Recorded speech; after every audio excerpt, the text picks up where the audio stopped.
안녕하세요. 이번 주에는 수학에 대한 공부를 하겠습니다. 여러분들이 이제 기말고사를 보게 될 때 지금까지 배운 거를 누적적으로 공부를 하셔야 되는데, 이번 주까지 배운 이 수학까지가 여러분 시험의 범위고요. 그 이후에 두 번의 더 강의를 제가 추가를 했습니다. 왜냐하면 지금 시간이 없어서 우리가 다루지 못하는 신용 파생 상품, 금리 옵션, 또 날씨나 에너지 같은 거를 기초 자산으로 하는 파생 상품, 또 여러 그 금융 파생 상품 관련된 그 금융사고가 많이 있었습니다. 이것과 관련된 우리가 그 어떤 파생 상품 사고로부터 배우는 교훈, 이런 것들을 가지고 추가로 클래스를 만들어서 여러분한테 보여는 드릴 텐데, 시험 범위에는 그 부분은 포함이 안 되고, 오늘 배우는 이 수학까지가 여러분 시험 범위다, 이렇게 생각을 하십시오. 먼저 수합이라고 하면은 agreement to exchange cash flow, 미래 시점의 현금의 흐름을 맞바꾸는 겁니다. 그러니까 미래 시점과 관련된 그 거래를 지금 약속한다는 점에서 이게 일종의 포워드 거래입니다. 수합이라는 건 일종의 포워드 거래인데, 일반적인 포워드 거래는 미래 시점에 한 번의 거래를 지금 약속하는 것인데 반해서, 수합은 미래 시점에 시리즈로 계속 이어지는 거래를 지금 약속하는 거예요. 어떤 의미에서는 일종의 포워드 포트폴리오다라고 볼 수가 있죠. 통상 미래 시점에 그 거래가 이루어지는 그 거래의 내용이 그 채권 이자를 맞바꾸거나, 뭐 변동금리를 고정금리를 맞바꾸거나, 아니면 통화 표시가 다른, 하나는 달러 표시, 하나는 유로 표시의 그 어떤 이자를 맞바꾸는 그런 식의 수합이 사실은 대부분입니다. 그런 기본적인 형태의 수합이 이제 금리 수합이 있고 통화 수합이 있는데요. 이것의 내용을 우리가 이제 차차 공부를 하게 될 것입니다. 통화 수합은 통화 표시가 다른 이자와 원금을 맞바꾸는 그런 거래입니다. 미래 시점에 서로 하나는 달러 표시, 하나는 유로화 표시의 이자 원금을 맞바꾸는 거래인데, 이것의 그 원조는 70년대 후반에 영국에서 그 외환 규제를 하게 돼요. 그러면서 일종의 그 통화 수합의 초창기 형태는 패러럴 로운이라 그래서 통화 수합과는 지금 우리가 생각하는 통화 수합과는 조금 다르지만 그런 아이디어가 이제 개발이 되기 시작했다라고 볼 수 있고요. 금리 수합은 80년대 초에 81년에 IBM과 월드뱅크 사이에 어떤 그 거래를 통해서 이제 본격적으로 세상에 그 소개가 됩니다. 그 다음에 이제 exponential growth, 지수적인 상승을 거치는데, 2001년도 자료라서 조금 옛날 자료긴 하지만 금리 수합이 한 93%를 차지하고 있고, 통화 수합은 7%로 대부분의 수합은 금리 수합의 형태로 이루어진다라고 생각하시면 될 거예요. 그 다음에 이제 그 금융위기에 또 결정적인 영향을 미쳤던 게 수합입니다. 그런데 오늘 우리가 배우는 이번 주에 배우는 수합은 이제 주로 금리 수합과 통화 수합 위주로 배우게 되는 거고, 신용 파생 상품이라고 보는 그런 또 수합이 있어요. 어떤 부도의 위험을 줄여주기 위해서 나온 일종의 수합 형태의 상품인데, 파생 상품인데, 그것이 이 2007, 8년 신용위기 때 또 결정적인 역할을 하게 되죠. 그래서 그 내용도 추후 설명을 드리도록 하겠습니다.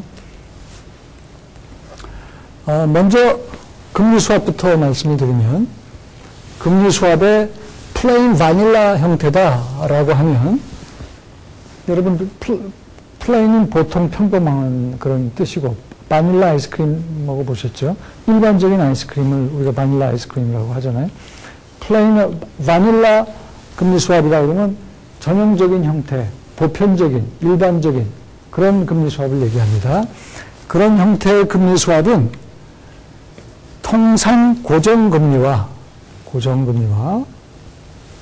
그 다음에 변동금리를 맞바꾸는 형태입니다. 금리 수합에 있어서는 통상 금리 부분만 맞바꿉니다. 원금은 거래를 안 해요. 변동금리, 고정금리를 맞바꾸는데 이게 완전히 사과와 오렌지로 계산이 된 변동금리, 고정금리를 맞바꿀 수는 없는 거고 통상 notional principle 그래서 그 원금, 채권이 있으면 원금이 있을 거 아니에요. 원금은 똑같고 이 똑같은 원금에 하나는 고정금리를 주고 하나는 변동금리를 준다고 그럴 때 그 둘을 맞바꾸는 겁니다.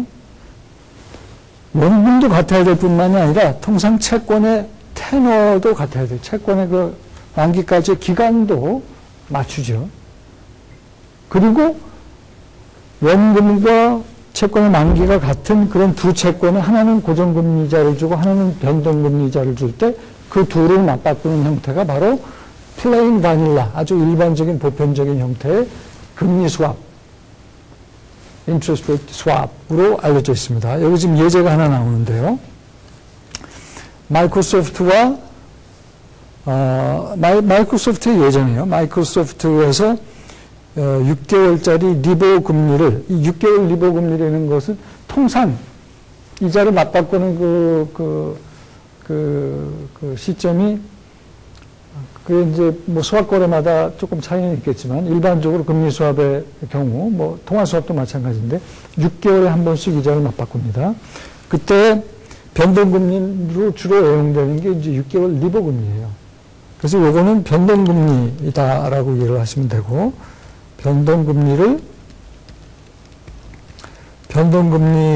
그 이자는 받고 receive니까 대신 고정금리 이자를 fixed rate of 5%, 이게 per annum이죠. 연 5%의 고정금리를 6개월마다, 그러면 6개월마다 2.5%가 되겠죠. 고정금리를 주는 거죠. 고정금리를 주고 변동금리를 받는 거였는데, 고정금리 연 5%니까 6개월마다 2.5%를 마이크로소프트 입장에서는 주는 거예요. 주는 거니까 마이너스로 표현이 된 겁니다. 그죠? 그 다음에 그 대가로 변동금리는 6개월 리보금리를 받는데, 이게 일반적으로 2007년 9월 5일이다 그러면 2007년 9월 5일 시점에 변동금리를 받는 게 아니라 통상 6개월 전의 변동금리를 받는 겁니다. 연금리가 4.2%니까 6개월 금리는 2.1%가 되겠죠. 그 다음에 요 시점에 6개월 리보 금리는 그 다음 시점에 지급이 되는 겁니다. 연금리가 4.8%니까 6개월 금리는 2.4%죠. 그러니까 고정금리는 고정이 되어 있는 거예요. 내가 준다고 그랬으니까 마이너스 표시고 받는다고 그랬으니까 플러스 표시인데, 그러면 그 차이가 어떻게 돼? 이게 지금 원금은 똑같은 거죠. 원금은 똑같으니까 이자만 퍼센테이지로 비교가 가능한 겁니다. 만기까지 기간도 같고, 테너, 노셔널 프린시플, 아까 조금 전에 나왔었죠. 그래서 이 시점에는 마이크로소프트 입장에서 내가 받은 것보다 더 많이 주니까 손해고, 여기서도 손해인데 이 시점에서는 내가 준 것보다 더 많이 받죠. 그러니까 이렇게 이익이 발생하는 거죠. 그러니까 이런 식의 거래가 바로 금리 수합 거래다. 통상 고정금리, 그러니까 만기까지 기간과 테너, 그리고 그 원금, 노셔널 프린시플이라는 것을 맞춘 다음에 그게 서로 같은 채권의 변동금리와 고정금리를 맞바꾸는 거예요.